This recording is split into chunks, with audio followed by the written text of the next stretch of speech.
Dando continuidade ao nosso curso de direção defensiva, então, direção e pilotagem defensiva, condições adversas. As condições adversas, pessoal, são muitas, tá? Mas nós vamos conhecer elas. Vamos ver aqui o que é penumbra, quais são as duas forças que o veículo fica submetido ao fazer uma curva. Independente da inclinação do corpo, em que posição o piloto deve manter a cabeça. As condições adversas são fatores que afetam a segurança e exigem do condutor cuidados especiais. Essas condições adversas, turma, são, por exemplo, temos condições adversas de luz, de ambiente, que são luz e tempo, tá? Ambiente é luz e tempo. Mas ela é bem especificada, tá, pessoal? Condição adversa de ambiente divide-se em luz e tempo. Temos condições adversas de via, de trânsito, de veículo, de passageiro. Aqui era para ser condutor. Não é, eu não botei certo aqui, ó. E de condutor. Tá, pessoal? Passageiro e condutor.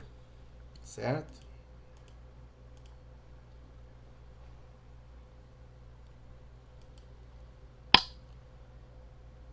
Vamos começar falando de condição adversa de luz, então, pessoal. Luz, em condição adversa de luz, você vai aprender e adotar os cuidados com excesso de luz, escassez de luz ou ausência de luz solar. Pessoal, vamos lá então. Temos a escassez de luz, o excesso de luz, a escassez de luz e a ausência de luz. A escassez de luz, pessoal, a gente chama de penumbra. É o amanhecer, o anoitecer, perigo maior. Chuva, neblina, cerração. Entre 18 e 21 horas, maior probabilidade de acidente. Que é a hora que a gente está passando. A penumbra é aquilo que não é noite, não é dia. Né? O lusco-fusco ali não é noite, não é dia. Então a gente fica com a vista, precisa se acostumar com aquele ambiente noturno. A gente está saindo no ambiente diurno para entrar no ambiente noturno. E a vista precisa se acostumar com aquele período ali. O ideal nessas condições, pessoal,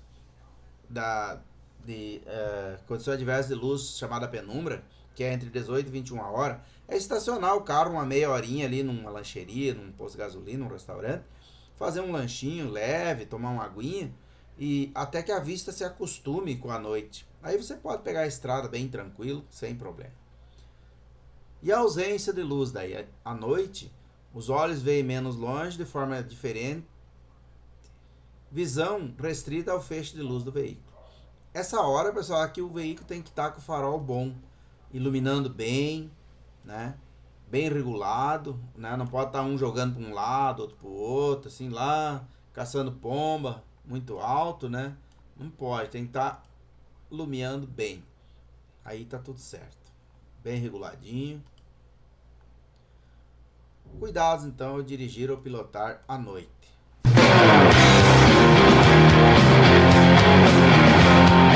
O horário parece bom para pôr o pé na estrada. Sem trânsito, poucos carros na pista, mas dirigir à noite esconde perigos. A estatística reforça a tese de que é o horário mais perigoso para dirigir. 38% do total de acidentes nas estradas acontecem à noite. Índice alto, considerando que o número de carros em circulação é bem menor nesse período. Vários fatores dificultam a viagem noturna, a começar pela visibilidade. Nossa visão periférica fica reduzida. Não conseguimos dimensionar espaços, distâncias e velocidade com a mesma exatidão que durante o dia. Faróis desregulados dos carros que vêm no sentido oposto podem provocar cegueira momentânea. A chuva fina ou neblina torna as pistas escorregadias, o que interfere no controle do carro. E o sono muitas vezes toma conta do motorista, principalmente daqueles que dirigem por longos períodos, como os caminhoneiros. É o horário em que o nosso corpo está acostumado a entrar em repouso. Nesse sentido, as rodovias com pistas boas, tipo o tapete, podem ser tão perigosas quanto as mal conservadas, porque deixam o motorista ainda mais relaxado ao volante. Com a ajuda de um tenente da Polícia Militar Rodoviária de São Paulo, a gente preparou um manual da boa direção noturna. São dicas de pequenas mudanças de atitude para garantir que você chegue ao seu destino com segurança. Fazer a ultrapassagem só em local permitido não é a única regra para a manobra. É necessário também calcular bem as distâncias. Uso do farol. Alto só se não tiver ninguém à sua frente. Na neblina, farol alto nem pensar. Se estiver sob neblina, não se deve fazer ultrapassagem, nem mesmo nos trechos permitidos. Agora, o sono. A recomendação que todo mundo sabe: não dirigir se estiver cansado. Comer e ir para a estrada à noite também é perigoso, porque a digestão provoca sonolência. Se estiver ao volante, a dica é ouvir música mais agitada, conversar com o passageiro e usar os espelhos retrovisores para movimentar os olhos. Se nada disso adiantar, o jeito é fazer uma parada para descansar e só pegar no volante de novo quando o sono for embora.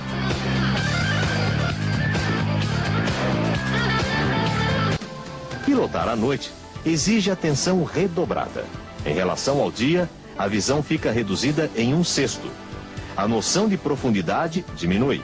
A visão dos espaços é imprecisa.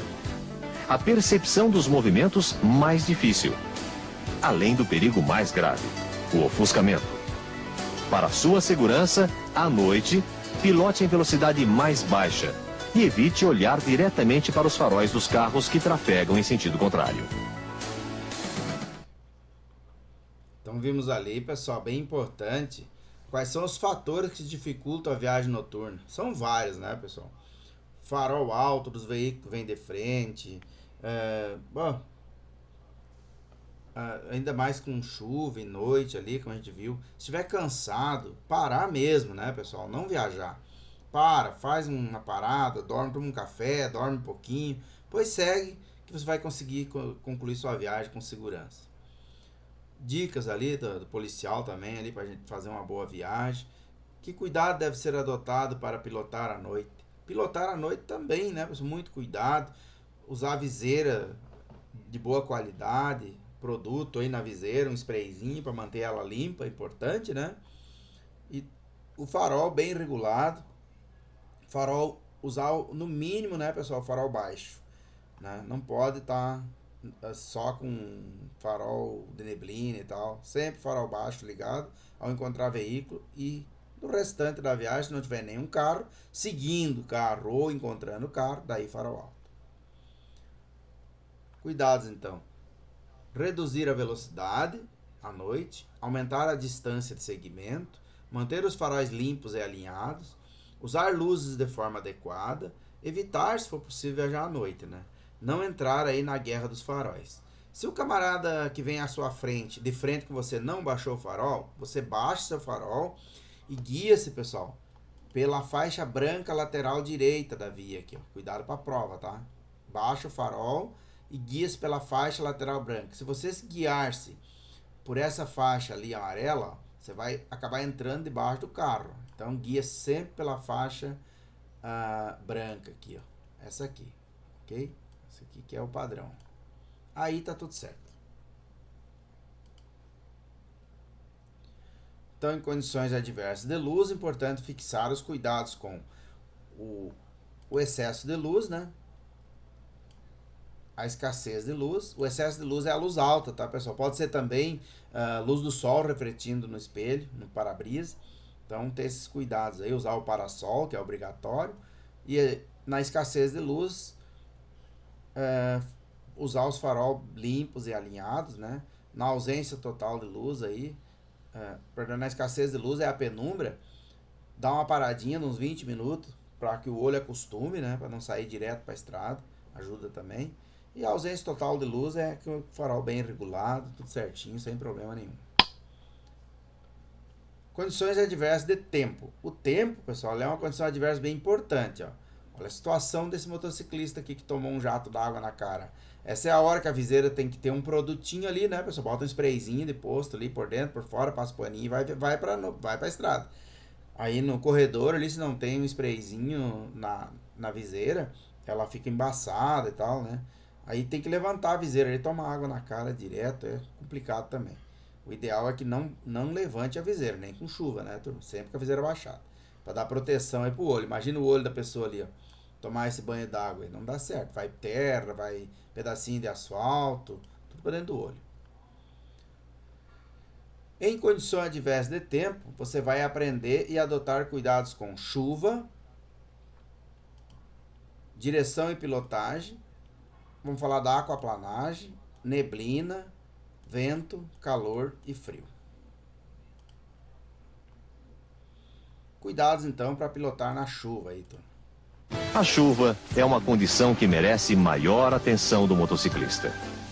Os primeiros momentos da chuva são os mais perigosos. Pare imediatamente a motocicleta. Devido às partículas de óleo e pó misturadas com água, o atrito entre pneus e solo diminui, favorecendo as derrapagens. Enquanto você coloca seu equipamento de proteção, a água da chuva já limpou a pista, permitindo que você continue o seu trajeto com velocidade reduzida. Lembre que em pista molhada, você precisa do dobro do tempo para frear. Importante essa dica ali, pessoal. Deu a chuva, você encosta a moto embaixo de um viaduto. Enquanto você bota sua capa de chuva, seu equipamento, os carros já lavou aquele óleo da pista. Daí você pode seguir viagem com segurança, tá? Ao dirigir sob certas condições de tempo, que está falando agora condições adversas de tempo, né, pessoal? Os cuidados devem ser redobrados. Visibilidade prejudicada, aumento do número de acidentes, probabilidade, pessoal, de uma situação chamada aquaplanagem ou hidroplanagem, tá? Mesma coisa. Então, o que seria a aquaplanagem? É a perda de aderência do pneu ao solo. São os elementos da aquaplanagem, pessoal, são 3. São velocidade, são pneus em mau estado e excesso de água na pista. Eu peguei aqui, pessoal, 50 km por hora como referência, mas não necessariamente, tá? Pode andar entre 50 e 70 km por hora que dá de boa. Acima disso, 80, 90, não dá para arriscar não. Mesmo com pneus bons, aí, tendo excesso de água e velocidade, o carro vai aquaplanar. Então tem esses cuidados aí, tá, pessoal? Mas 50, 70 km por hora é uma viagem bem tranquila. Não vai aquaplanar. Vamos ver o que é essa aquaplanagem aí, como funciona. Tá tudo muito bom, tá tudo muito bem, mas de repente... Em dias de chuva, formam-se muitas poças d'água. Se você abusar da velocidade, o pneu ele perde o atrito com o piso e ele vai escorregar sobre essa superfície de água. Isso é a aquaplanagem. Nesta pista de testes, criamos o cenário que mais favorece a aquaplanagem. Isso nas estradas é um perigo em dias de chuva. Essa pista aqui atrás, ela representa uma chuva muito intensa, quando você tem um volume de água bastante expressivo na pista. Observaram que a 70 km por hora é o suficiente para passar com total segurança. Vamos lá. A ideia é passar agora a uma velocidade compatível com esse volume de água. Ó, não aquaplanou, ó, o carro responde ao comando da direção. Agora, aumentando a velocidade para 90 km por hora nas mesmas condições, acontece a aquaplanagem. Olha só, ó. Mesmo com o César virando a direção, o carro continua em linha reta. Ou seja, nessa hora eu estou sobre a superfície da água patinando. O teu carro virou um barco, só que sem leme. Nem tudo está perdido. O motorista só não pode cair em desespero. Durante a aquaplanagem, é muito natural o motorista querer virar o volante ou pisar no freio. E é o maior erro. Você deve desacelerar progressivamente e não tirar o volante da trajetória. Quando chover e você estiver na estrada, esses conselhos serão valiosos. Uma dica bem legal é você, mantendo distância do carro que segue à frente, observar aquele rastro que ele deixa no chão. Se aquele rastro fechar rápido, é sinal de muita água na pista. Tire o pé, senão você vai aquaplanar.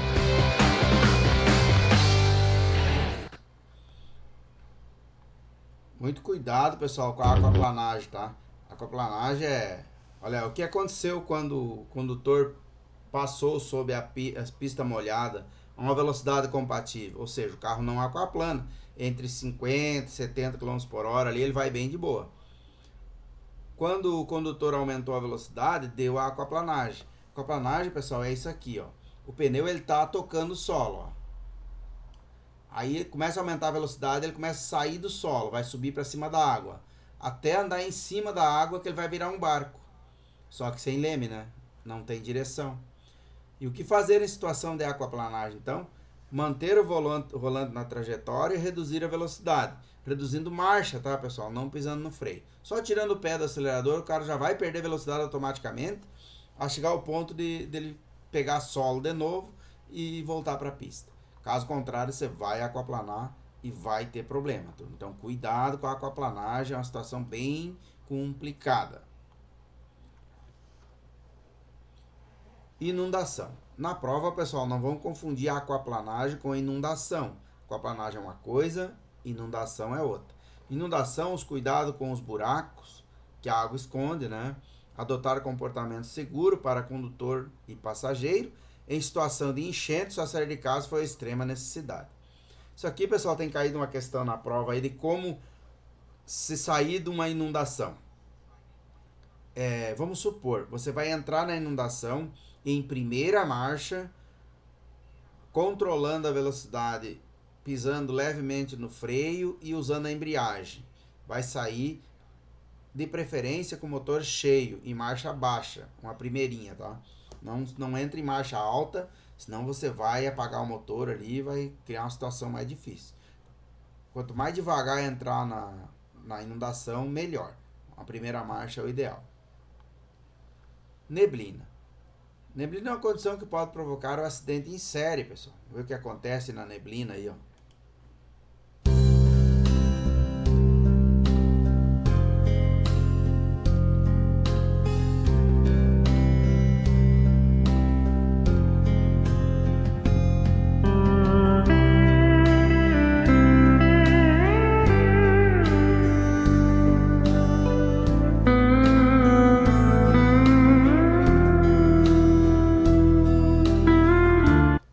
Pode acontecer, pessoal, um fenômeno que é o engavetamento.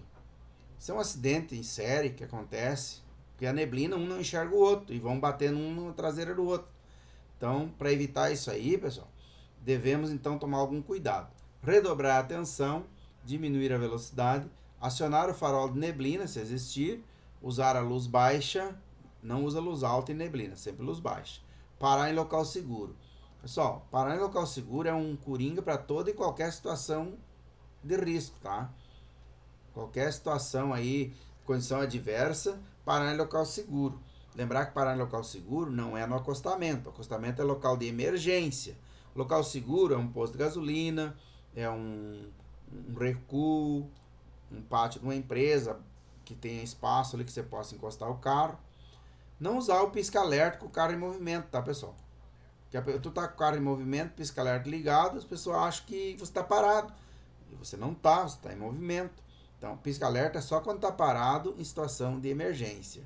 Tá? Vento, calor e frio. O vento, perigo para a estabilidade dos veículos. Pessoal, bater um vento forte ali, você não sabe o que fazer, a ideia é reduzir bem a velocidade, andar em marcha reduzida, não abra os vidros para não embocar o vento para dentro do carro, né? Anda em velocidade reduzida, com mais cuidado, aumenta a distância, tudo, e assim que possível pare em local seguro, tá? O calor provoca sonolência, indisposição física, principalmente após o almoço. Então, fazer aquele almoço de beira de estrada, assim, churrasco, coisa, não é recomendado, tá, turma? Comer aquele buffet para aproveitar o valor que está pagando, comer 2, 3 servidas, tá errado. Faça uma refeição leve, né? Uma fruta, um legume, coisa simples, e toma uma água aí e já está suficiente. Um suco de frutas está suficiente. Para não dar sonolência, né? E mesmo assim dá, né? Frio. Pode entorpecer mãos e pés, dificultando os movimentos. O frio ele prejudica mais o motociclista, porque o carro tá tudo fechado e tem até ar-condicionado hoje em dia, né? Os motociclistas, então, eles sentem mais o efeito do frio, pois ficam diretamente expostos a eles. Usar roupas de fibras sintéticas, usar várias camadas de roupa fina ajuda. O vento e a moto.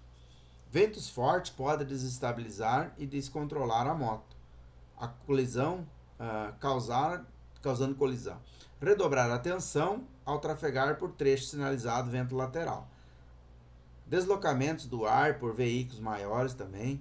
Reduzir a velocidade e manter distância lateral e frontal de segurança.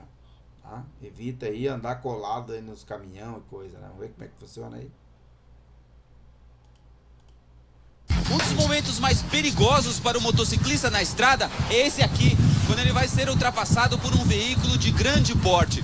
O deslocamento de ar do caminhão empurra a moto e pode até acontecer um acidente.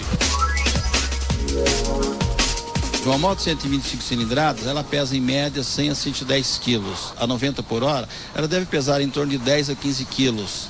Então, o deslocamento do ar do caminhão é muito forte e, consequentemente, vai tirar essa moto de circulação. Um furgão pequeno já é capaz de balançar a moto e até provocar uma mudança de trajetória. Nessas horas, o vento frontal faz força contra, bem inconveniente. Alguns motociclistas deitam em cima do tanque para diminuir a resistência do ar. Outros preferem colar atrás dos caminhões. Um perigo. É comum a gente ver motociclistas 1, 2 metros apenas da traseira de um caminhão, ele não tem a capacidade de enxergar o problema que está vindo pela frente. Então, quando o caminhão freia, você não tem a perda da reação, de até você frear, já entrou numa colisão traseira com o caminhão. Nas rodovias, as motos a partir de 250 cilindradas são mais seguras. O sistema disco já melhora bastante. Já numa motocicleta de 250 cilindradas já vem original de fábrica. A maioria do mercado ainda tem sistemas que pecam bastante nisso, na potência de frenagem. E quem trabalha com entregas precisa ficar esperto. Primeiro, porque a maioria da frota é de motos leves. E segundo, para não correr riscos à toa. Na ultrapassagem, o ideal é usar a extremidade da faixa da esquerda. Assim, moto e motociclista sofrem menos com os deslocamentos de ar. E a viagem fica mais tranquila. Dirige por você e pelos outros vezes 3. Essa é a verdade.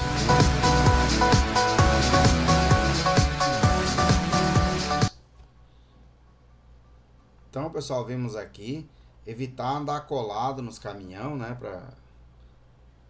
para não bater atrás deles ali. Andar colado atrás do caminhão é perigo, porque você pode bater atrás e dar uma situação difícil. As motos mais seguras, então, são as de maior cilindrada na rodovia, né? As menores são mais frágeis. Cuidado. Condição adversa de tempo, então. Andar em velocidade compatível. Aumentar a distância de segmento. Evitar frear para reduzir a velocidade. Usar o farol baixo ou lanternas. Manter os limpadores de para-brisa em bom estado. E parar em local seguro. Vimos aqui que parar em local seguro é um coringa para todas as condições adversas, né, pessoal? Não é no acostamento, lembrando. É posto de gasolina, um local seguro. Não é. O acostamento é local de emergência, não é local seguro. Então, em condições adversas de tempo, é importante fixar os cuidados que devem ser adotados em chuva, direção e pilotagem. Vimos ali a aquaplanagem e a hidroplanagem, que é a mesma coisa. O que acontece? Quais são os elementos da aquaplanagem, pessoal? Elementos da aquaplanagem é excesso de água na pista, velocidade e pneu em mau estado ajuda também, tá? São os 3 elementos da aquaplanagem. Neblina, tem uns cuidados para evitar aí o engavetamento de veículo. Vento, calor e frio. Vimos ali o vento e a moto. Não andar colado nos caminhões para se proteger do vento. É errado, tá, pessoal? O mais longe possível. Tá tudo certo. Condições adversas de via.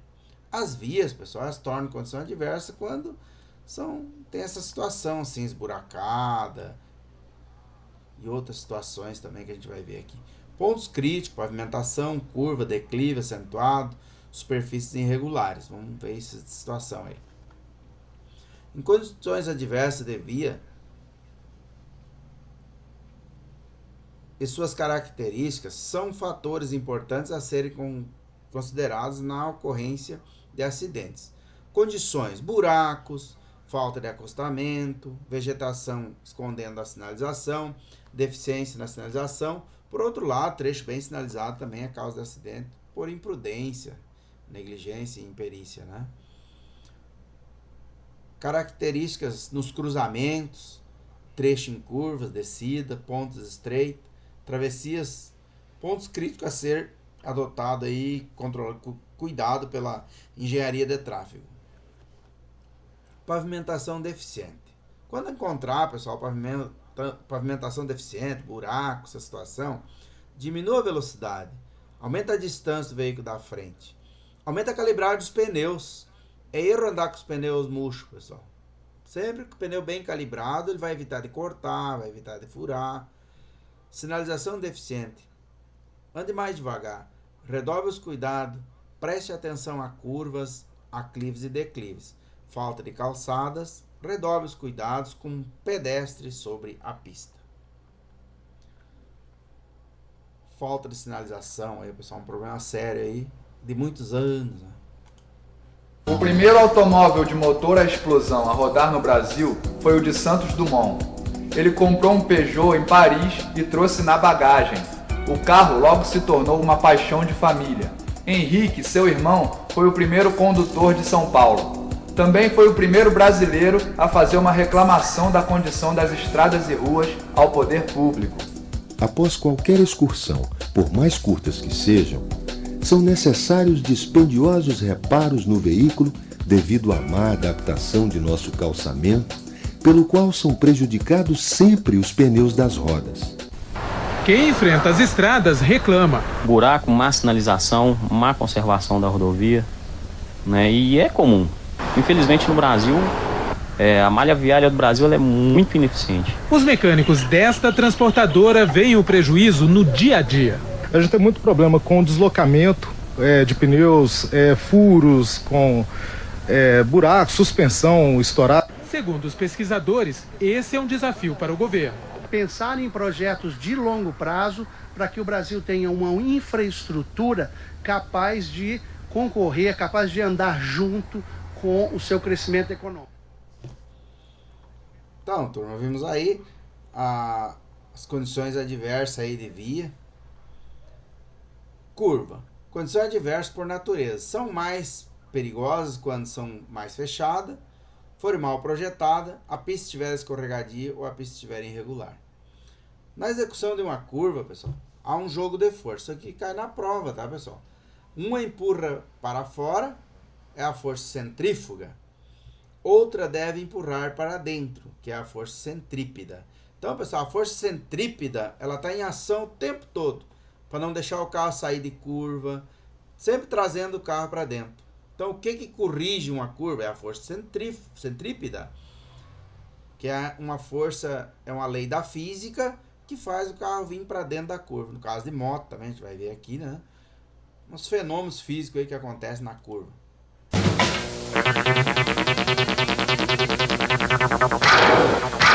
Todo mundo sabe que para fazer melhor uma curva, você tem que acelerar. Em uma curva, a velocidade é fundamental para o controle do carro. Um veículo tem sempre a tendência de manter uma trajetória retilínea. Na curva, é preciso contrariar esta tendência, fazendo intervir uma força. A força centrípeta.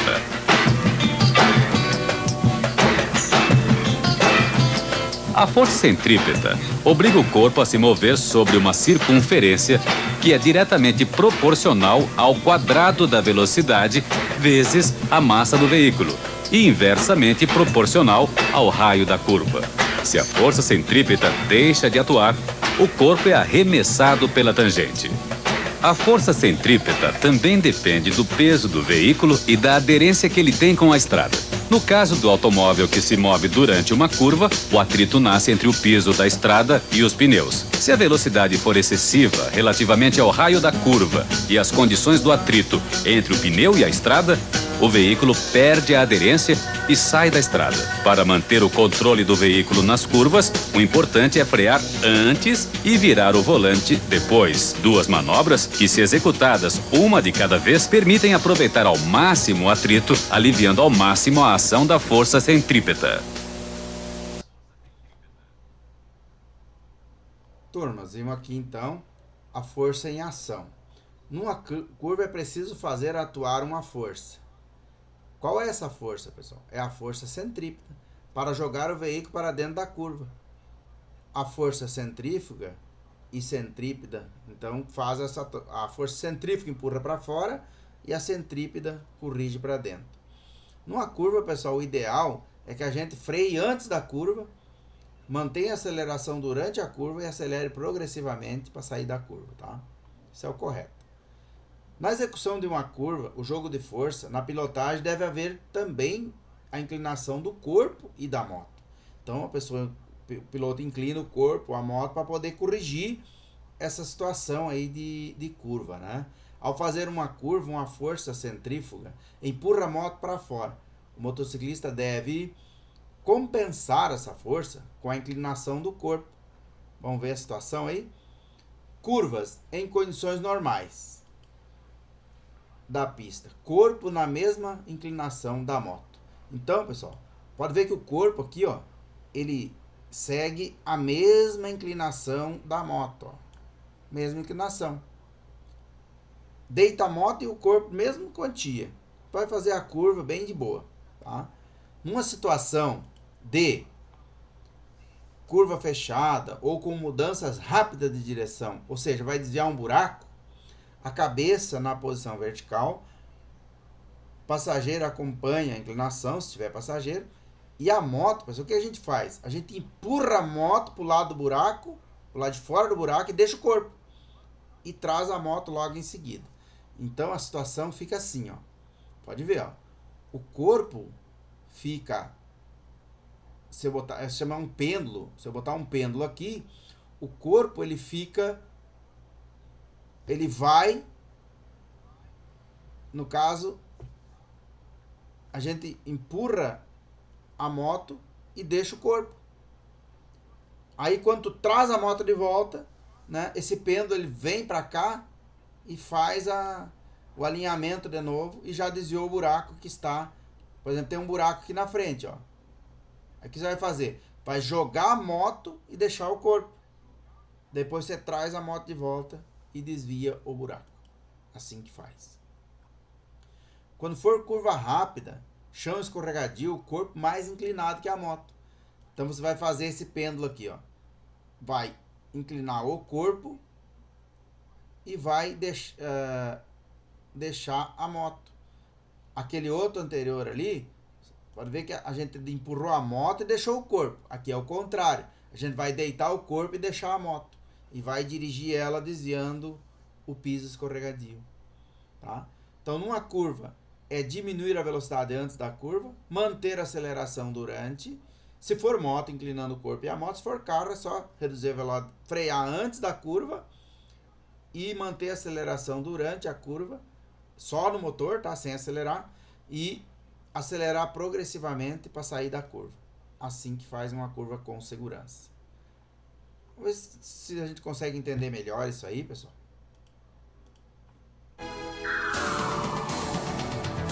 Manter as condições de segurança nas curvas é questão de postura e técnica. Nas curvas, existe uma força que tende a jogar a moto para fora. É a força centrífuga. Para compensar a força centrífuga, é necessário dominar a técnica de inclinação. Quanto maior a velocidade e mais fechada for a curva, maior é a força centrífuga e maior será a inclinação necessária para manter o equilíbrio da moto. Para executar qualquer curva, o procedimento correto é diminuir a velocidade antes da curva, manter a aceleração durante e retomar gradativamente a velocidade após a curva. A cabeça deve permanecer sempre na vertical.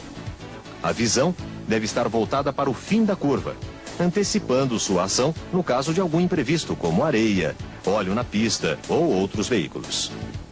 Existem 3 técnicas usuais de pilotagem para curvas. Em situações normais de curvas na cidade, na estrada e transportando garupa, o corpo deve estar inclinado no mesmo ângulo que a moto. Para mudanças rápidas de direção, para evitar buracos ou obstáculos, ou em manobras de baixa velocidade, a moto deve estar inclinada mais que o corpo. No caso de pavimentação escorregadia, o corpo deve estar mais inclinado do que a moto, diminuindo o risco de derrapagens. Existem ainda outras técnicas que são aplicadas em competições e fora de estrada, que requerem equipamentos e proteções especiais. Então aí, pessoal. Então, falando aí agora de declive acentuado. Os declives, pessoal, a colisão devido à perda de controle do veículo por excesso de velocidade ou na tentativa de ultrapassagem. Antes de iniciar uma descida acentuada, verifique o funcionamento dos freios. Alterne freio serviço e freio motor. Freio serviço, pessoal, é aquele que eu piso no freio. Freio motor, quando eu tiro o pé do acelerador, o carro vai acionar o freio. Se tiver na marcha correta, ele vai descer na velocidade certa. Qual a marcha que eu devo descer? Fazer uma descida. Estou indo lá na Lagoa da Conceição, estou descendo a serra. Que marcha eu desço, pessoal? Uma marcha que segure o carro. Então, a marcha que sobe, que desce, é a mesma que sobe. Se você subiu de segunda, desce de segunda. Subiu de terceira, desce de terceira. A mesma marcha que sobe, desce. Tá? Essa é a resposta. Diminua a velocidade. Não faça ultrapassagem. Não use banguela. Banguela, pessoal, é nem uma marcha engatada. É um problema sério as pessoas querer usar a tal da banguela. Achar que vai economizar combustível e tal, solta o carro sem nenhuma marcha. Isso não pode. Isso é proibido por lei, tá, pessoal? Não pode soltar o carro.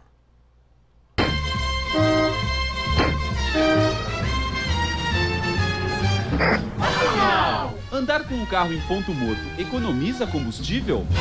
Não economiza. Quando você coloca o carro em ponto morto, para o motor funcionar, você precisa da queima de combustível. Vamos encarar aqui agora uma descida. Coloquei o câmbio em ponto morto. Olha como o carro vai aumentando a velocidade. Ó. Eu tenho que usar bastante o freio para controlar o carro. Você acaba sobrecarregando todo o sistema de pneus e principalmente freio. Você não tem mais o câmbio para ajudar você a desacelerar. Vai acontecer um desgaste prematuro e fica perigoso. Se eu coloco ele engrenado, quem está fazendo o motor funcionar é o peso do carro. Nessa hora, o consumo é zero. Num câmbio automático, jamais deve-se usar o câmbio no neutro. Isso vai fazer com que o sistema pare de ser lubrificado. Vai quebrar o seu câmbio. Tirar o pé do acelerador com um câmbio engrenado, isso sim é economia de verdade. Não economiza combustível, fica perigoso. Então, qual a marcha que eu desço? Resposta, a mesma marcha que sobe, tá? Banguela não existe. E o carro automático, pior ainda, se botar em neutro ali, vai quebrar seu câmbio. Aí não vai lubrificar, vai dar um dano danado. Para descer sempre em D ou numa marcha lenta do carro automático, que tem lá o L1, L2, né? Se vê que a descida é muito grande, pode usar essas marchas aí que são de menor, dá mais segurança. Superfícies irregulares e a moto, pessoal. Vamos ver aqui.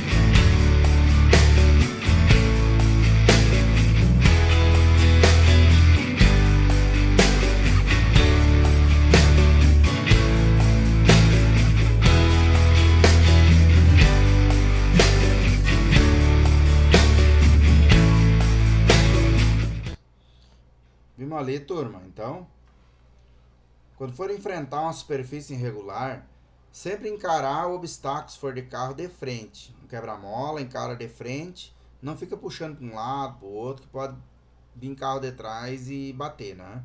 O motociclista, coisa ciclista. E moto, vocês viram quando passa no buraco, então joga a moto e deixa o corpo e volta, que você desvia o buraco bem de boa. Que nem eu já expliquei antes ali, agora é o comportamento correto, é esse, então, para enfrentar superfícies irregulares. Para enfrentar derrapagens em areia ou cascalho, no caso de moto, pessoal, não acelerar e nem frear. Não usar a embreagem, que ela fica mais solta, né? Não inclinar a moto. Segurar firme o guidão, virando levemente no sentido da derrapagem. Sabe que isso é difícil, mas dá para tentar. Então, pessoal, em condições adversas de vias, é importante fixar os cuidados com pontos críticos, pavimentação mal conservada, esburacada, né? Curvas, fazer com cuidado. Na curva tem a força centrípeta, que atua para trazer o veículo para dentro da curva, e a força centrífuga que empurra para fora. São fenômenos que acontecem aí nas vias, né, pessoal? Em descida acentuada, a gente viu ali, evitar de qualquer jeito, não usar a banguela. Mostrei ali que não resolve. A banguela só faz o carro disparar, gastar freio, esquentar tudo, causar um dano danado aí. Sempre com o carro engatado. Qual a marcha que eu desço? A mesma marcha que sobe. Vimos ali em superfícies irregulares, alguns procedimentos aí. Encarar, de preferência, o carro em linha reta, né? Quando for passar aí no quebra-mola, vai com as duas rodas ao mesmo tempo, em velocidade reduzida. Velocidade máxima para passar 20 km por hora em segunda marcha. E daí dá tudo certo. Condições adversas de trânsito, pessoal. O trânsito, ele é uma condição adversa por sua natureza. Até parece que não existe isso aqui, esse monte de carro aqui. Ninguém se entende, né? Aí na via expressa de tarde, uma hora, tem hora que ninguém mais se entende, né? Isso é condição adversa de trânsito. Essas condições estão relacionadas às ações dos outros condutores das vias. São fatores adversos: fluidez ou congestionamento de tráfego, número de pedestres, ciclistas, motociclistas, veículo pesado, imprudência de certos usuários, movimentação de veículo em determinados horários, locais, dias da semana, períodos do ano, dá mais congestionamento. Então, essa condição adversa tem data e hora, né, pessoal? Condição adversa de trânsito tem data e hora. Em condições adversas de trânsito, deve-se redobrar a atenção. Pessoal, uma condição importante se falar aqui, ó, não revidar as provocações. Vai ter condutor que vai te provocar, vai ter motoboy que vai te xingar. Não revida. Fecha os vidros, liga um somzinho ambiente e deixa acontecer. Não revida. Ao revidar uma provocação, pode virar uma coisa mais grave, uma discussão. Da discussão pode virar uma agressão.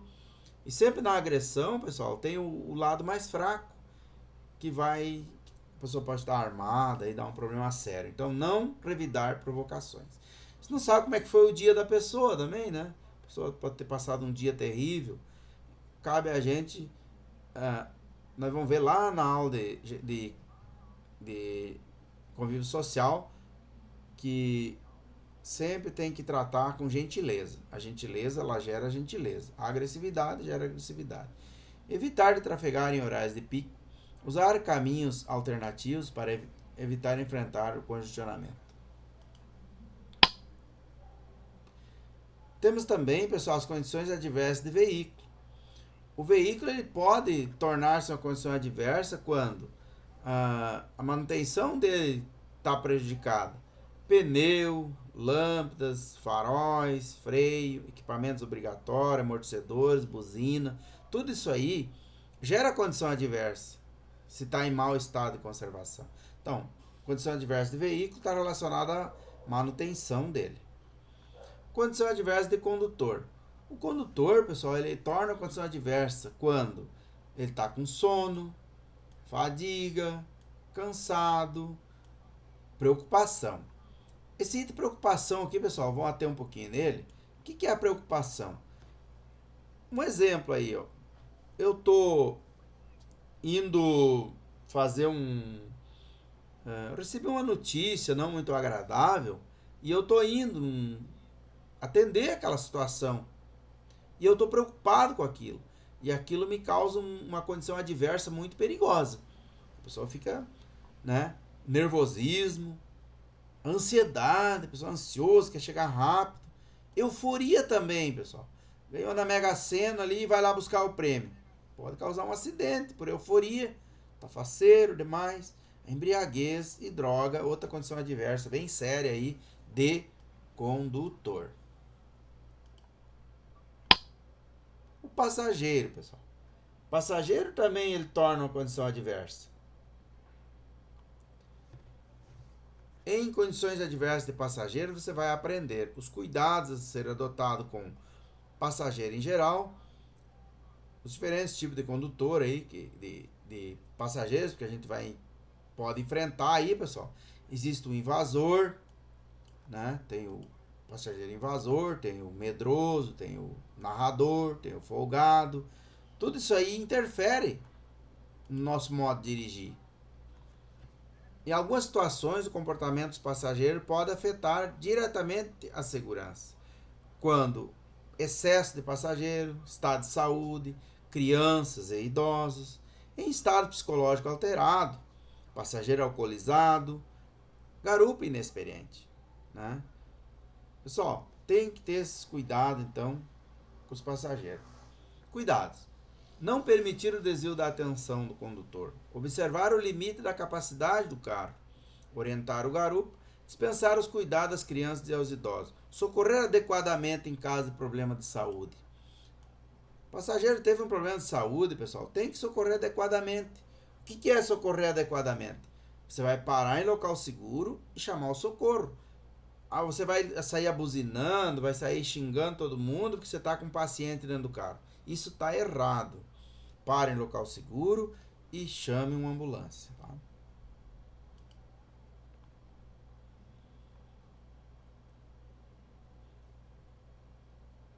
Então, pessoal, temos uns tipos de passageiro aí que podem nos causar problema aí no trânsito. Vamos ver eles, o invasor, o medroso, o narrador e o folgado. Vamos começar com o invasor dentro do seu carro.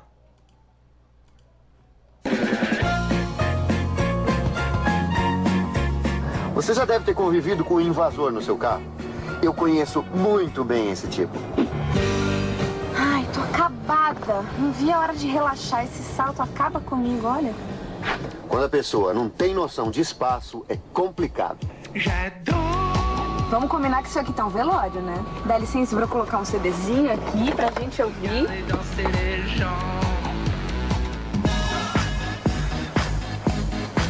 Agradeço as boas intenções, mas carro não é lugar pra deitar, pra dançar. Mas que folgado! Você não viu que ele te fechou? Gente, as pessoas são loucas. Eu não quero fazer terror aqui, mas numa dessas acontece coisa pior, quem é que paga o pato? Você é muito tranquilo, viu? Se fosse eu, já tava estressadíssima. O dono desse espaço sagrado é quem dirige. Quer uma carona? Faz por merecer. Deixa eu ouvir só um pouquinho, vai? Muito faz quem não atrapalha. Então esse foi o invasor, né, pessoal? O camarada entra dentro do carro, acho que é dono, né? Quer tocar som, quer mexer na situação ali. Tem o medroso também. O medroso, ele é um problema também, pessoal. Vamos ver como é que ele se comporta dentro do seu carro. Você é o tipo de passageiro que faz de uma volta de carro uma sessão de tortura? Você não acha que você está indo um pouquinho rápido demais? Eu estou sentindo uma sensação estranha. Dirigir já não é fácil. Agora, com um tipo desse do lado, piora bastante. Ó o semáforo fechando, ó o farol fechando. Para, o farol tá fechando. Para esse farol que tá fechando. Você tá querendo me matar no coração, pô. Se o trânsito já é uma loucura, com o medroso do lado, a tensão se multiplica. Que barulho é esse? Você ouviu? Isso deve ser o pneu, Ó, tá cheirando gasolina. Para que isso aqui vai explodir. Para esse carro que isso aqui vai explodir. Para! Dá vontade de perguntar se quer ir de táxi. fina! Você viu a fina que você tirou? Quer andar de carro com segurança, mas tem medo? Respira fundo, fica tranquilo e tenta não apavorar o motorista, porque aqui não tem espaço para vacilão. Freia esse negócio! Isso! Muito faz quem não atrapalha. Então vimos aí, pessoal, o medroso, o narrador, o instrutor de trânsito, ele quer ensinar você a dirigir.